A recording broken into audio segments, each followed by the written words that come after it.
Yes welcome to our channel.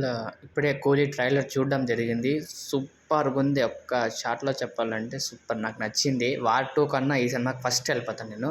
కానీ నేను తెలుగులో వెళ్ళను, తమిళ్‌లో వెళ్తాను. ఎందుకంటే తమిళ్‌లోనే చూసినాను ట్రైలర్. నాకు అండర్‌స్టాండ్ అవుతుంది తమిళ్.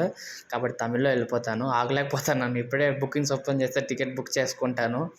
అంతా 'శృతి హాసన్' మీద 'రజనీకాంత్' జరిగేలాగా ఉన్నట్లుంది. ఎందుకంటే వాళ్ళ నాన్న 'సత్యరాజ్' గారు అనుకుంటున్నాను. ఎందుకంటే వీళ్ళంతా ఆర్ఫనైజ్ హోమ్‌లో పెరిగింటారు. వాళ్ళ ఏమో ఆయన 'సత్యరాజ్‌కేమో అయుంటుంది. రజనీకాంత్ వెళ్ళి సేవ్ చేస్తాడేమో అని అనుకుంటున్నాను నేనైతే. అండ్ 'నాగార్జున' అయితే విలన్ క్యారెక్టర్ అనుకుంటున్నానేమో గానీ, అయితే గానీ సూపర్ ఉండాలది. 'శోభిన్' సూపర్ చేసినాడు. మళ్ళీ 'అమీర్ ఖాన్' క్యామియో సూపర్ ఉంది. 'ఉపేంద్ర' గారు అబ్బబ్బబ్బా! సూపర్ ఉంది. తన స్వాగ్‌తోనే చూపించినాడు. సూపర్ ఉంది. అండ్ 'శృతి హాసన్' స్టోరీ అంతా ఆయన మీదే ఉన్నట్లుంది. అండ్ 'అనిరుద్' అబ్బబ్బబ్బా! మ్యూజిక్ ఉంది. ఒక్కసారి వింటా అంటే ఎక్కేసింది. సూపర్ ఉంది. థాంక్స్.